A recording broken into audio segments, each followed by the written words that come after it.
Será que nós devemos confiar na nossa intuição? Você já se perguntou se os seus sentidos dizem realmente o que está acontecendo com o mundo à nossa volta? Eu não posso te responder essas perguntas diretamente, mas eu posso te contar sobre um filósofo que não só pensou muito sobre isso, mas acabou explicando o funcionamento do universo no processo.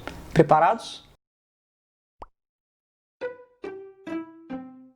No ano 384 a.C., nascia talvez um dos maiores gênios da humanidade inteira, o Aristóteles. Diferentemente do seu mentor Platão, o Aristóteles acreditava que para nós entendermos o funcionamento do universo, nós precisávamos observá-lo e tirar conclusões a partir dessas observações. E cara, ele era muito bom exatamente nisso. As suas ideias moldaram o jeito que a humanidade passou a se relacionar com o mundo. Mas tem uma ideia que, na minha opinião, é a mais genial de todas que ele teve. Conforme o passar do tempo e a partir de também muitas observações, ele percebeu uma característica muito importante sobre o local onde nós vivemos, a Terra. Árvores nascem, florescem, aparentemente morrem e renascem de novo. Povos que foram dominadores de regiões imensas desaparecem do mapa. Pessoas importantes em nossas vidas morrem, nós morremos e novas pessoas nascem, e assim por diante. Mas por quê? Por que tudo muda a todo momento? Por que as coisas não são simplesmente constantes? Na visão dele, a Terra era um lugar imperfeito, em constante movimento de corrupção e purificação.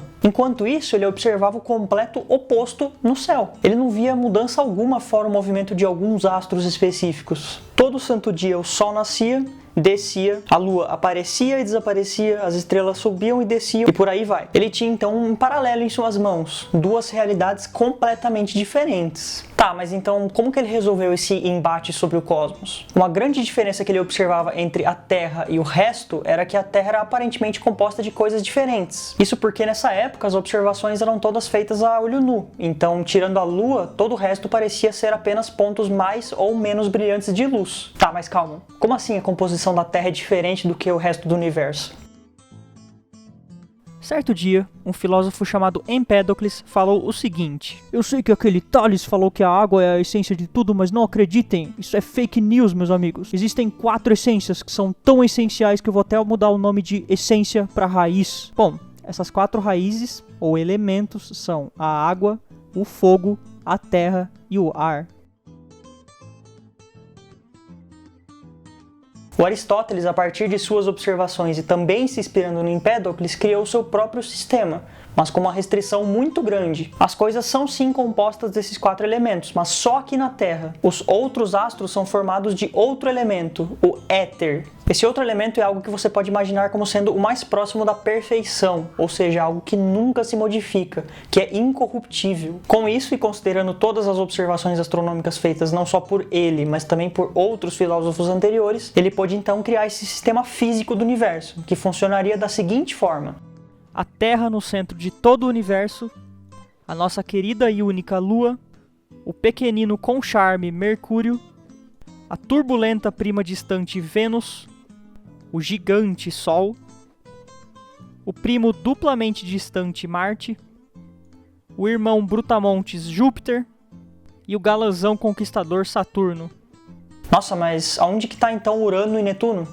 Calma, em nenhum lugar, porque eles ainda não haviam sido descobertos. Outro fator muito importante é que, como a Lua era muito próxima da Terra, o Aristóteles colocou meio que uma barreira de imperfeição exatamente nela. Isso porque dava para ver claramente que a Lua tinha vários buracos, então ela não era perfeita como todos os outros astros. Hoje em dia nós sabemos que esses buracos são as crateras, mas naquela época eram apenas sinais de imperfeição. Outra coisa interessante é que os planetas, tirando Marte, tinham lugares e trajetórias bem definidas, ou seja, dava para perceber muito bem o caminho que eles faziam no céu noturno. O que eu tô querendo dizer é que os planetas tinham movimentos bem claros, enquanto as estrelas pareciam que todas se movimentavam juntas conforme a noite passava. Isso fez com que não só Aristóteles, mas os gregos no geral chegassem à conclusão que todas as estrelas estão presas em um local que está além dos planetas, ou seja, mais longe do que os planetas. Esse local foi chamado de esfera de cristal. Essa ideia na verdade é tão genial que explica o porquê a maioria das constelações aparecem apenas alguns meses do ano. Isso vem devido à rotação e movimento da própria esfera de cristal. Talvez uma das características mais marcantes desse sistema geocêntrico é que dentro da esfera de cristal, o Aristóteles não chegou a considerar locais onde não tinha nada. Ou seja, entre os planetas não tinha vácuo. Na verdade, esse espaço era preenchido por éter. Porém, cuidado, porque na verdade esse conceito de vazio ia de completo oposto com as correntes filosóficas que percorriam na época. Então nem se o Aristóteles quisesse, não ia ter vácuo nesse sistema. sistema. Beleza, mas e os planetas, a Lua e o Sol? Por que eles ficam girando ao redor da Terra? Hoje nós sabemos que é devido à gravidade, porém esse conceito é bem contemporâneo. Como será que os gregos explicaram esse fenômeno? Segundo Aristóteles, esses astros começaram seus movimentos devido a um motor divino, ou seja, uma consequência que não precisa de uma causa. Ela só existe e pronto. Cada astro tem seu próprio motor divino e elas continuaram esse movimento devido ao atrito entre elas e o éter. A ideia é meio que o seguinte: Deus deu o empurrãozinho inicial e o universo deu um jeito de continuar esse processo. Tá, mas além de um sistema que explica como o cosmos e os céus funcionam, acredita que nosso queridíssimo filósofo criou também um sistema que responde como os movimentos acontecem aqui na Terra? Lembra dos 4 elementos que compõem tudo aqui no nosso pálido ponto azul? Então, no sistema do Aristóteles, cada um desses elementos possui algo chamado de lugar definido. O elemento terra, por exemplo, é muito pesado e denso, então ele sempre tende a cair, ou seja, seu lugar definido é sempre para baixo. Só que pensa no seguinte: o planeta Terra, no sistema do Aristóteles, fica no centro do universo. Então, como o elemento Terra tende sempre a cair, o seu lugar definido, na verdade, é no centro do universo inteiro. O que acontece, não só com o elemento Terra, mas todos os elementos, é que eles sempre vão tender a voltar a seus lugares definidos. Ou seja, quando você deixa o objeto cair e ele cai devido ao fato dele ser composto em grande parte do elemento terra. E o elemento terra cai porque o seu lugar definido é no centro do universo. O elemento água também tem seu lugar definido no universo para baixo, porém em cima do elemento terra. É por isso que quando você deixa a água cair, ela cai. Porém também é devido a esse fato que o oceano é composto de água e embaixo do oceano tem terra. O elemento ar tem seu lugar definido para cima. É exatamente por isso que quando você deixa a água cair, ela cai. Porém quando toda essa água se transforma em vapor, esse vapor tende a subir. Por último, o elemento fogo também tem seu lugar definido para cima, mas mais ainda em cima do que o ar. O que é um pouco estranho, mas faz total sentido, na verdade, no sistema do Aristóteles. Um detalhe muito importante é que os objetos reais não são compostos 100% de um elemento e 0% de outros. É sempre uma mistura de todos os elementos juntos. Então, por exemplo, você pode pensar num barco de madeira, como que ele flutua na água. Ele flutua na água exatamente devido ao fato de que dentro dele tem o elemento ar, o elemento terra e o elemento água, todos juntos, meio que fazendo uma mistura de lugares definidos e fazendo com que ele flutue.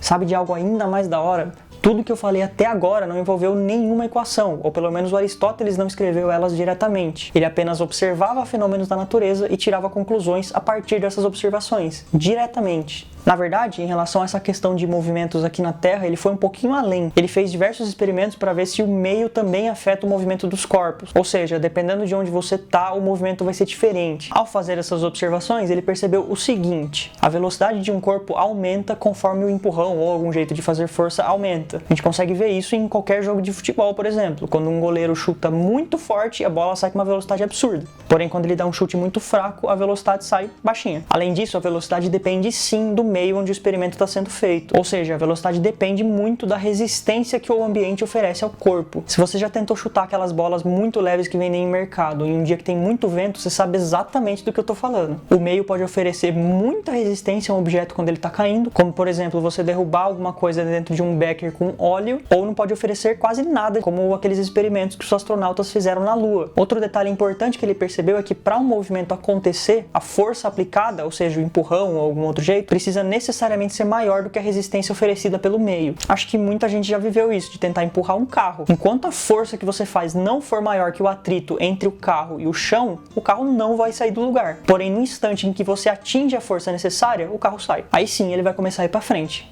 ou para trás. Vai saber. Para os jovens padawans que conhecem as palavrinhas mágicas do Isaac Newton, conseguiram perceber algumas semelhanças entre essas observações do Aristóteles com as leis de Newton? Pois é, depois de tudo isso, acho que é seguro dizer que as ideias do Aristóteles estavam, no mínimo, à frente de seu tempo. Concordo? Bom, pessoal, por hoje é só. Muitíssimo obrigado por assistir, espero que vocês tenham gostado. Se vocês ainda não são inscritos no canal, por favor, se inscrevam, isso ajuda muito a nós continuarmos a fazer os vídeos, beleza? Valeu e até a próxima!